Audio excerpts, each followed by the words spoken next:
Okay, hi everyone.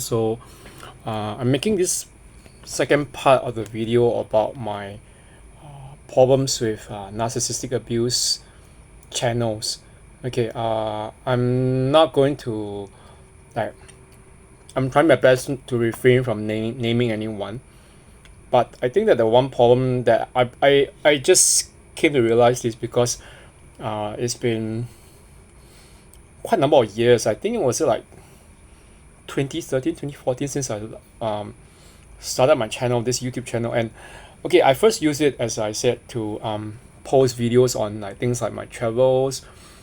At the point in time, I was actually working as an academic in Japan, and I was preparing to leave Japan to go to South Korea to study for a while, and I went subsequently later on to Australia.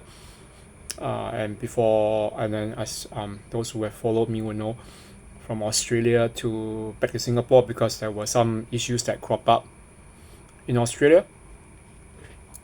And in between the years from let's say 2015 all the way till let's say COVID, which was like 2020, yeah, I wasn't very active on YouTube. Basically, all the things that even my travels, everything, I never really bothered on YouTube.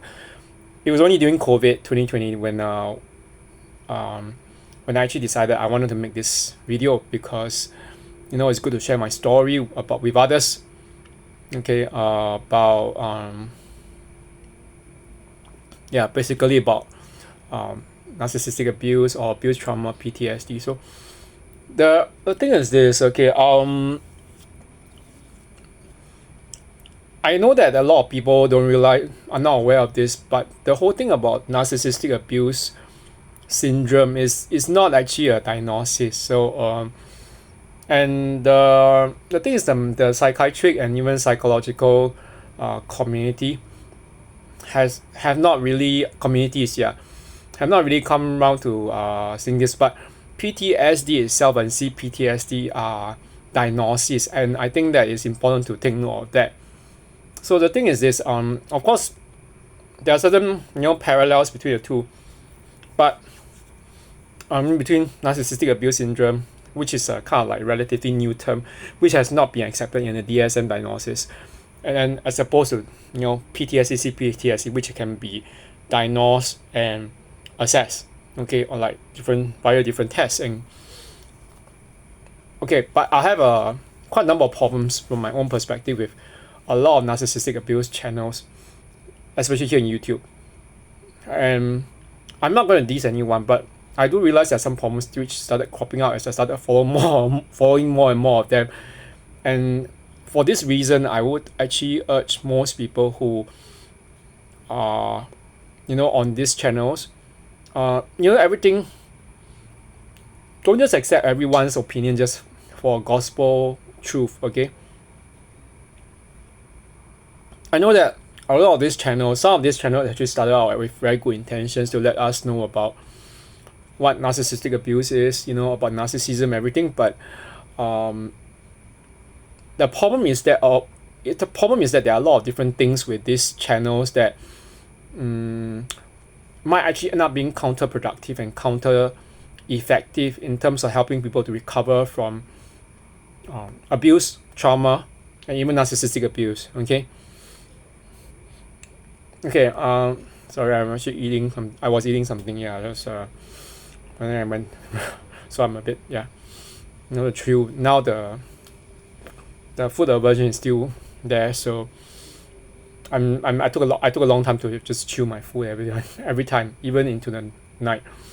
So okay, the first thing that I always thought was it wasn't always a problem, but as I actually continue to follow more and more of all these channels, over time, I realized one thing with a lot of narcissistic abuse channels would be that it's a very common thing, as we all know, that most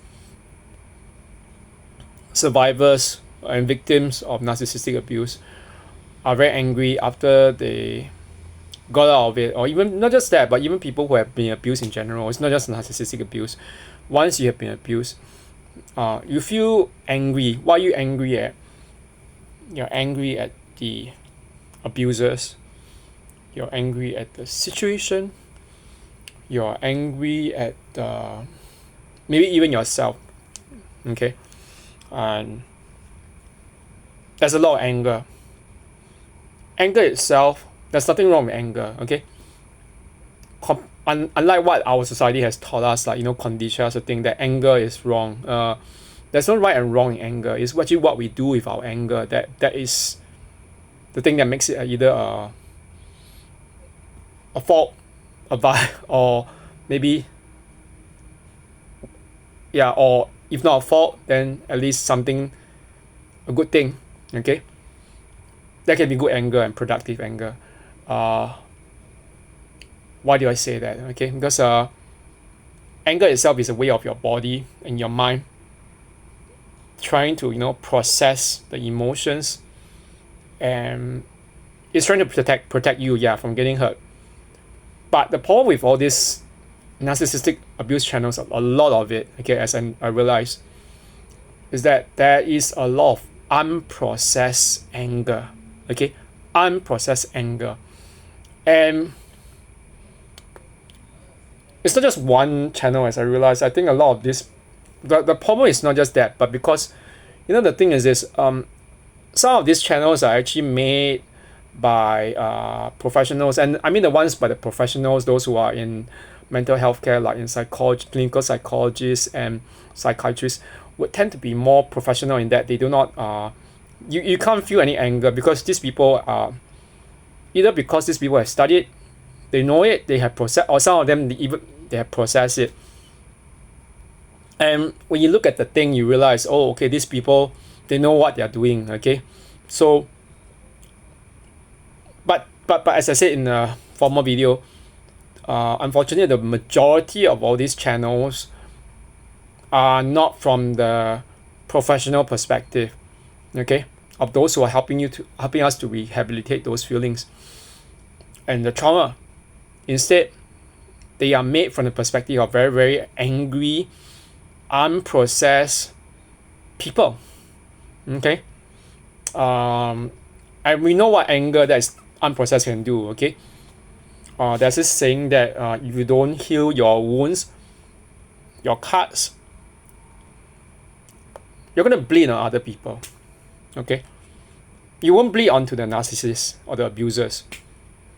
And it's very common, like right after you meet, let's say when you meet, no, not after, but when you meet new people after, maybe not immediately, but sometime after you have been abused, even if the person is actually a healthy person emotionally or safe person, the tendency to actually let our anger blow out onto all these people, okay, is very, very possible if we have not processed it.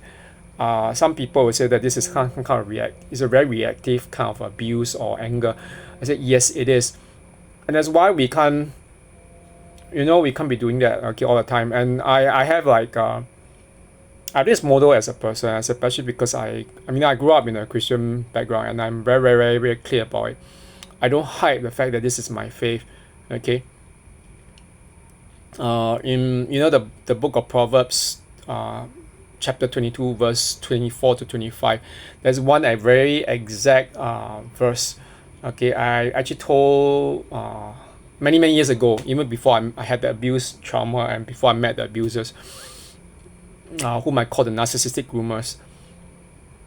I actually had this conversation with a friend about anger. Okay, this friend was working in a travel agency. I said, I told him, there's this particular verse in the Bible: do not befriend an angry man.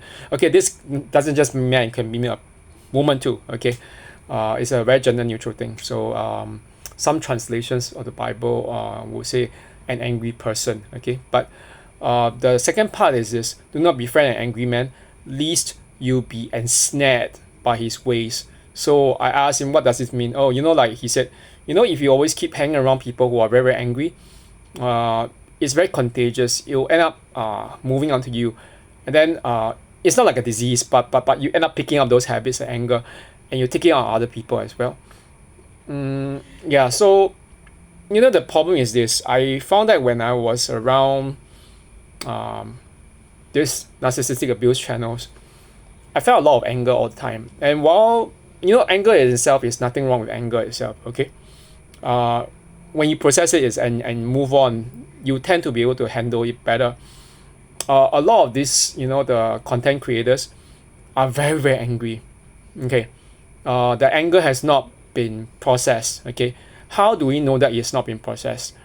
It is formed in that whole thing with the phenomenon of what do you call that? Ad hominem attacks. Yeah, ad hominem attacks means personal attacks on people, or if not, like big sweeping generalizations. So, for example, this person hurt me. This person must be a narcissist. Or if not, this one person who hurt me is a man, a woman for the matter of fact. And some of them will say, all men. I heard it before actually. I don't know. I don't think it's very true.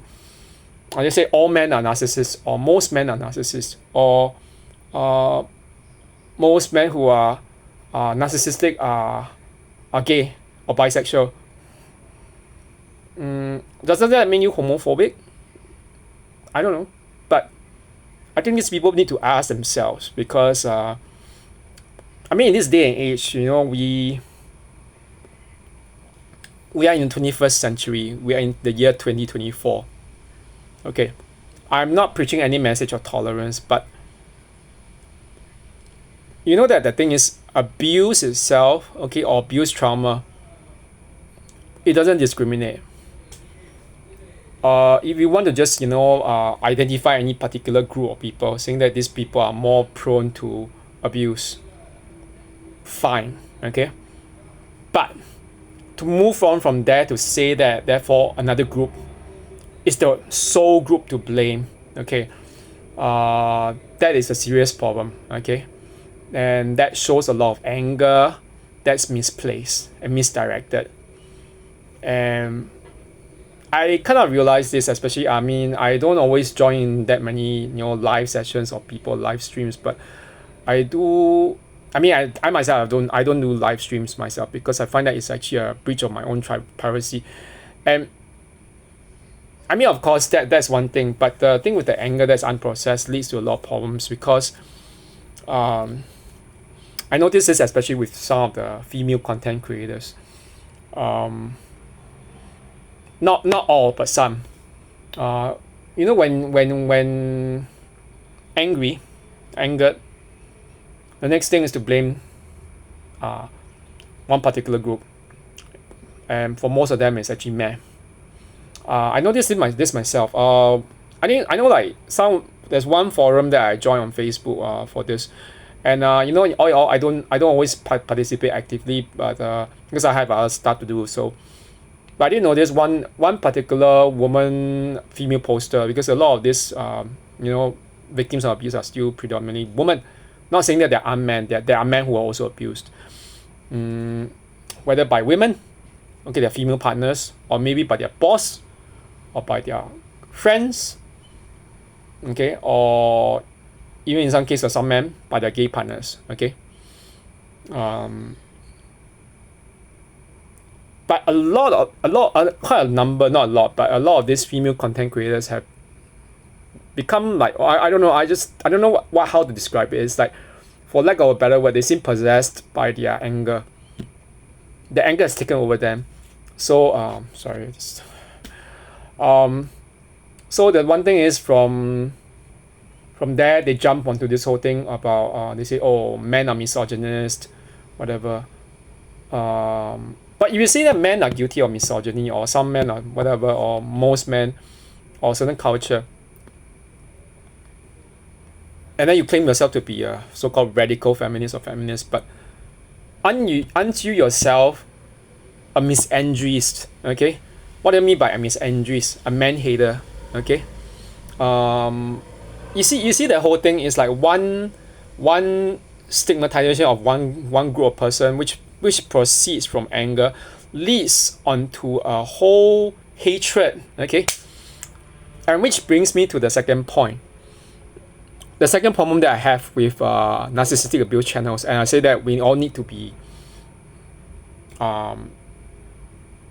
more astute. Okay, for me especially, I think as a someone who's a survivor of abuse trauma, I'm dealing with it, but I think I'm doing much better. And in fact, I think that from what my psychologist has said, she said you're doing much better. You know, way better than you think you are, because you come a long way from the time you first started with us, and you have less triggers. Or at least even you have get triggered, the intensity is not as strong as before. So that's why she wants to move on other things like for me, I think I have problems with like financial trauma as well. I have a lot of these kind of things like my mindset or maybe experiences. So she wants to move on that, and about stability, things like a lot different things. Okay, so but my second point about all this, my problem other than the misplaced anger or misdirected anger, which leads to certain hatred of certain groups of people or even big sweeping generalizations. Okay, the second problem is actually blatant misinformation. Okay, what do I mean by blatant misinformation? Nowadays, okay, I know that a lot of people have been hearing this. It's very common now to actually call someone a narcissist. I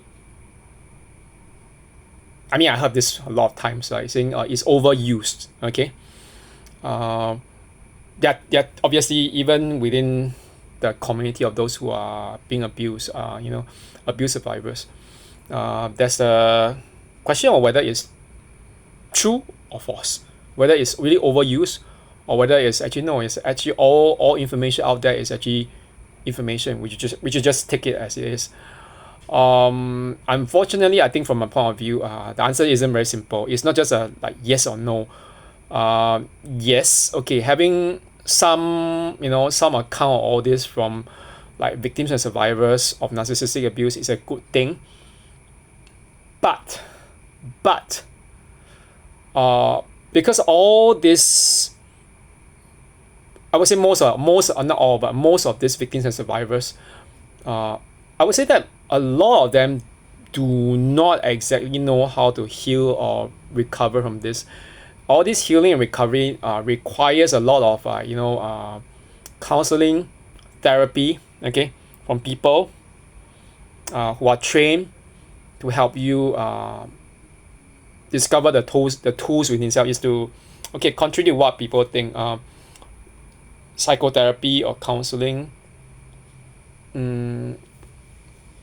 it's not very prescriptive. What it tells you is that what it does for you is that either one, okay, so especially psychotherapy, it gives you a certain kind of toolbox.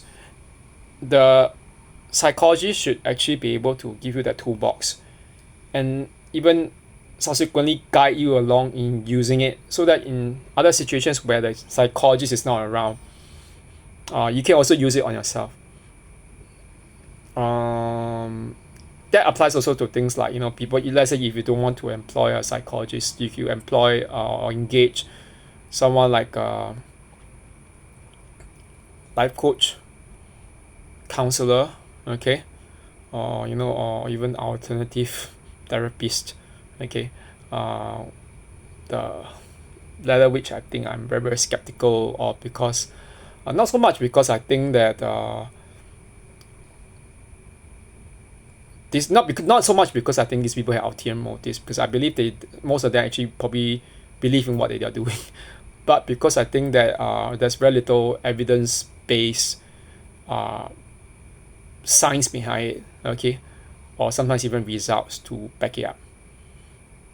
So I think that there's a lot of this blatant misinformation. Okay, the misinformation can lead to a lot of problems. Okay, how should I say? Okay, let me give you an analogy. When you are being, let's say, hurt by someone stab you in the back. Okay, put a knife into your back. You're still alive. Okay, but you're really bad. You're injured. Okay. At this point in time, of course, you can choose a few things. One, pluck out the knife, and then get people to help you. And then even if you can reach behind, and then you can, do your own first aid, or get someone to help you. Will you do that? Or will you choose the other one? The other second alternative is to go and, find out that the person who did it in front of you, did to you. You can ask him or her, why do you do this? Why do you do this nonstop? Which will you do? Most of us in the common logic would be doing that, the first one, am I right? We would want to just dress the wound, get someone to help us to dress that wound. If it's not that serious, or even if it's serious, like at least get help. Okay. The problem with the misinformation that is being perpetuated in on these channels. Okay. It's not just it's not just because it actually sprouted from all the anger or misdirected anger or even unprocessed anger, but because it starts from a very, it starts from the very wrong-headed direction of the second one, going towards the person, wanting to make the person see the error of his or her ways, or even expose them. And have you healed yourself first? If not, it's very counterproductive. Okay. And I think that the real problem with this is also like you just use the medical metaphor, like talk about the medical metaphor that I was using in the beginning. That misdiagnosis of problems, okay, by a doctor can actually be very fatal to the patient. Okay. In some cases, it might cause mortality. Okay. And the medical community takes it very seriously. Let's say if the doctor misdiagnoses to the point that it actually ends up causing mortality to the patient, okay, or even serious things like allergies, things that again also could be potentially fatal, the doctor could get into trouble. Okay, the medical community takes it really, really seriously. What more? Shouldn't we do the same thing with if we're doing this for the medical community? Shouldn't we be doing this for the the psychological or even self-help, self-improvement, okay, narcissistic abuse awareness, okay, these communities, okay? Shouldn't we be more careful to recognize whether someone is actually perpetuating misinformation? Okay. Nowadays, it's a good thing because of the internet. We have all these different, not just channels. We can even like find out articles, like scholarly, critical articles. Like, in the past, you have to go to the library to find out, read about it, everything. But now, like internet, all thanks to the internet, you can even have access to it online. Okay, I can go on my phone. Okay, from there, what do I do next? I can check in scholarly articles, evidence-based science, and this is not just available to people in the mental health community, but even people who are, seeking rehabilitation of trauma. Why aren't we doing it? Why are we turning to all these ad hoc, channels? Some of these channels, actually, to be honest, I won't be naming any one of this, as I said, because I think that it's just a very personal kind of thing where I realize, it's like when I hear the information, I just, touch and go. I don't want to.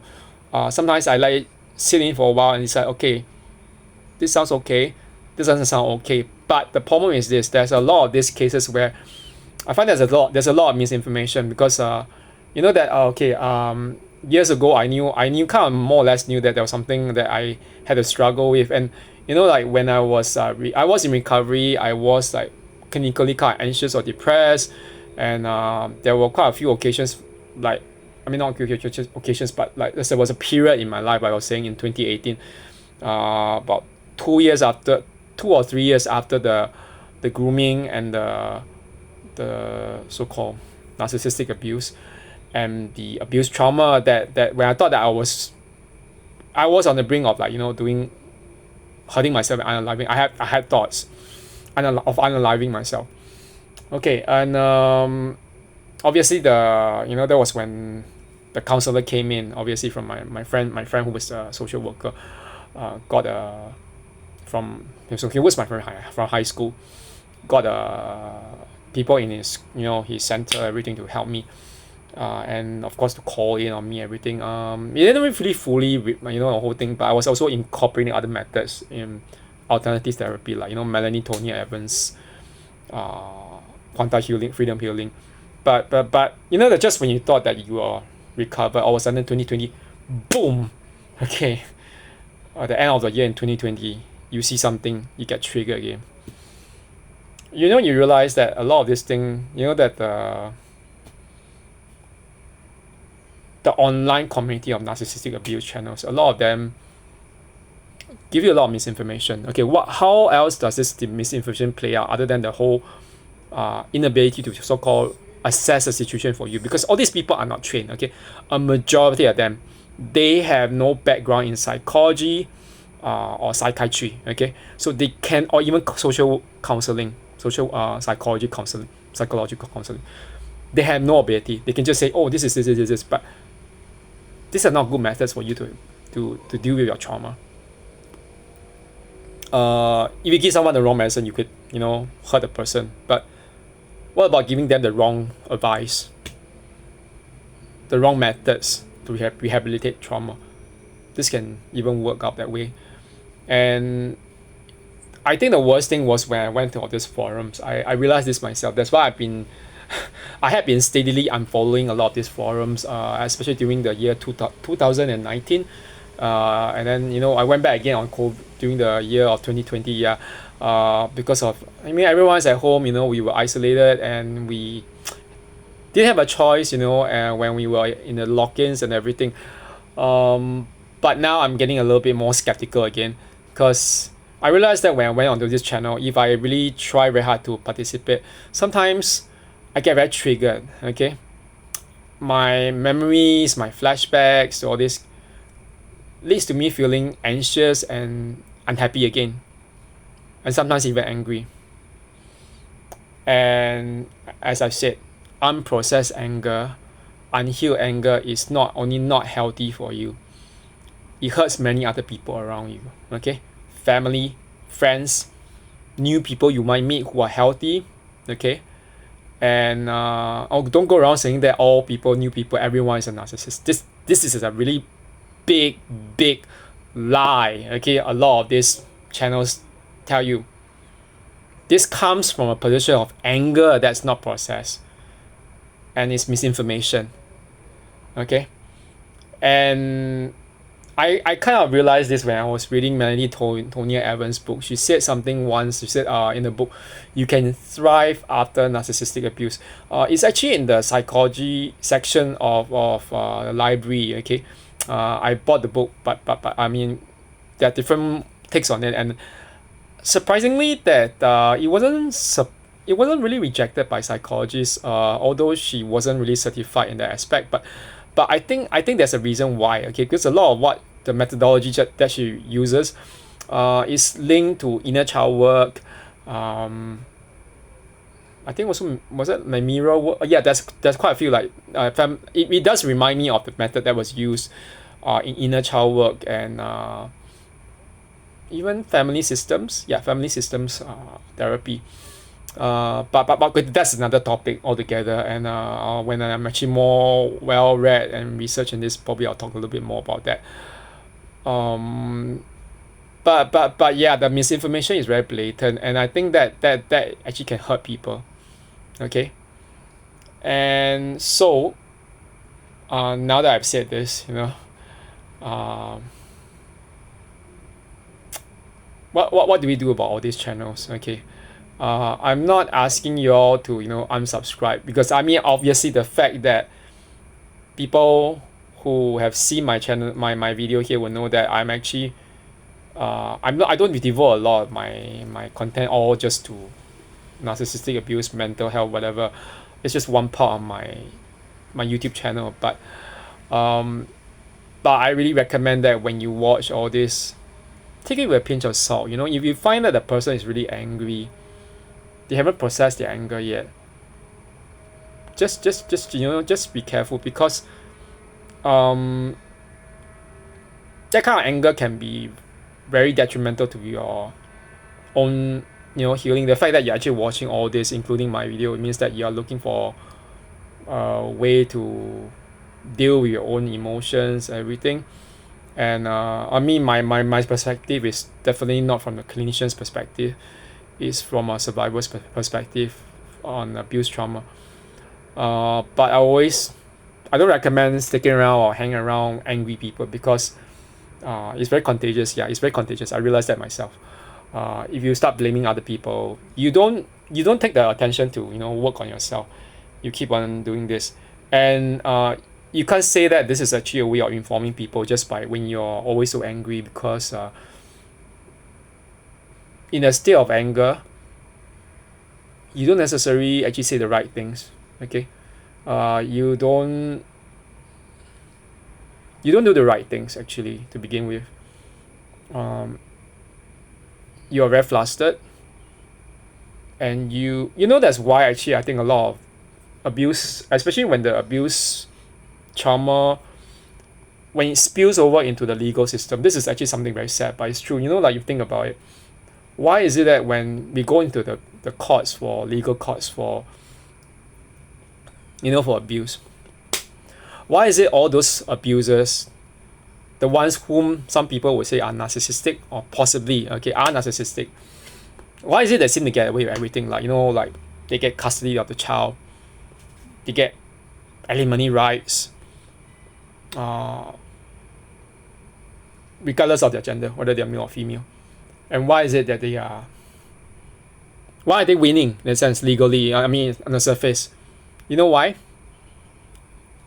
We get very angry and very flustered, and then we go there, we keep on, that in a state of anger, a state of being flustered, the judges and the jury, they're looking. I mean, in the American system, it's a jury, but in the system like Singapore's, and even all this, like, Westminster parliamentary system, the constitution, like, I mean, there's the judge that decides most of the stuff.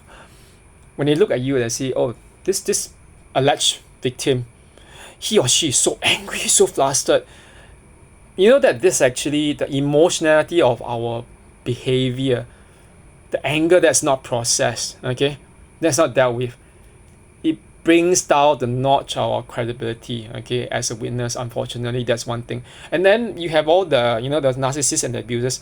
They seem so calm and composed, partially because they don't have any emotions, or they have very little capacity to even have empathy. And the judges and the jury looks at them and say, okay, looks like he or she is telling the truth, although they are not telling the truth. Okay, so yeah, and the thing is this. That's why I say unprocessed anger leads to misinformation.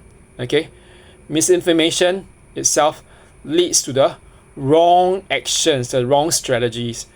And not just for us, this will cause the lack of healing, the absence of healing. Okay, this is why I think a lot of like, I'll be honest, a lot of survivors, victims of abuse trauma, they don't proceed. They keep on staying at that same face of, I'm the victim, I'm thinking, blame them all, screw them all. There's a lot of blaming. I'm not saying that they are not to blame. They are, of course, they are to blame. But where is our role in healing ourselves? We can have that role. It was given to us by God. Okay. When you have a cut, doesn't your body heal? If your heart is wounded, we should be taking on measures to recover, instead of blaming someone. Okay, this is the initial phase. We should move on to that something else. Okay. So anyway, yeah. So take everything with a pinch of salt. Okay. You're free to even cast doubt on me. That I'm sure that after I made this video, I uploaded it, there might be some people who will unsubscribe, unfollow me, say that I'm a narcissist sympathizer, call me different names, call me a narcissist even, or attack me on my base on like using words linked to different like my sexuality or what. I mean, there are different ways. People. I mean, in this day and age, I said that term is overused. Why? Because there's no better way to make yourself feel better. Okay. To sort of divert attention from our own role or responsibility than to keep on or even there's no better way to actually even remove opposition. Let's say someone has a different opinion from you. What's the best way to actually make sure that his or her opposing idea is being removed? Call them names. So you gather people around you. Call these people narcissists, call these people that doing that, whatever that. But isn't that any different? Is there any different from the narcissist smear campaign? It's not very different, you know. We say that they are, you know, abusive, that they have done something to us. Then they flip it around on us, telling other people that we are the narcissists, we are abusive. You get that kind of thing. It's a ping pong ball game. I'm sorry, it goes nowhere. Okay. So the responsibility is on us to heal and recover. Okay. I don't know, like some people might just think that I'm blaming victims. I'm not blaming victims because I have experience of being abused, and the thing is this abuse, grooming, everything is like I'm speaking from a position, and now that I think that after so many years, you know, that it's like goodness, 9 years after this, 9 years from 2015 until now, I was like, are we gonna leave our lives, keep on doing that, being angry, blaming people? And do you have all that energy to do that? I've seen some people do that. I mean, because maybe for them, they grew up in that kind of environment. For them, it's even longer. I mean, even way longer. It's like more than 9 years, more than 10 years. They had it since they were like maybe as a child. But even then, it's like, you know, the anger that's unprocessed will hurt other people as well. Okay. So anyway, yeah. So this is my core problem. The best thing is, you know, don't rush to attack anyone, accuse anyone. In your there's one verse in the Bible: your anger do not sin. Don't project your pain onto other people. You know, I seen some cases where people keep on blaming other people for online, saying they are narcissists and where's the proof? Where's that medical evaluation? Why are you trying so hard to do that? I know that there's one guy, Dave from Narcology Unscripted. Some people said that he's a narcissist. Where? What was the reason? One of them claimed that, he reminds me of my father. My father was a religious nutcase. Okay, that's a separate thing. Being a religious nutcase is not always the same as narcissism. They may be related, they might not be related. But to diagnose for, you know, pathological narcissism requires extended periods of clinical assessment. You don't just say in one moment, I decided that person is a narcissist. That's not how it works. Okay, that's going back to what I said about projection, misinformation. Okay, and misinformation. Okay, so that's it for now. Okay, and yeah, I'll get around to doing other stuff. Okay, and when I'm actually up to it and when I have the time. Okay, but till then, everyone, you know, I think we just need to treat each other better and, you know, stop living by all this misinformation and anger or whatever. I mean, what can we get from that? I know that some people not an awful lot of people follow my channel, and I mean, I'm fine, you know, and sometimes my videos don't have a lot of views, but the last thing you should be doing is, like, you know, for the sake of I realize one thing, I can vouch for it. The angry videos where people curse and swear, start doing finger pointing, accusing something, they always seem to get a lot of watches, and they seem like how many thousands, hundreds, why of likes, in fact, because you know what, anger and all these so-called very, you know, vapid emotions, they are a form of drama for other people to watch. Okay, it's not a very healthy kind of emotion, and I've been distancing myself recently ever since I came back from Georgia and Armenia. Yeah, I think in fact not just them, but even last year I started realizing, especially after some things like a choking incident over food, over fishbone, eh, the fear of food, the fear of swallowing, PTSD triggers, and also even concerns like stress and anxiety about my own future. All this have made me realize, if I get near or any of these things, if I am witnessing anger that's not processed and misinformation, I'm starting to feel very uncomfortable. And I mean, maybe I could have, actually watched those videos, given a thumbs up or like, but now I'm starting to be very, very, very skeptical. And I realize, you know what, even if it's coming from a good place, because of the underlying emotions, those emotions actually can actually stir it away from the original intention. So yeah, okay, so have a go on everyone. Okay, I'll see you again soon. Okay, hopefully. Okay, bye bye.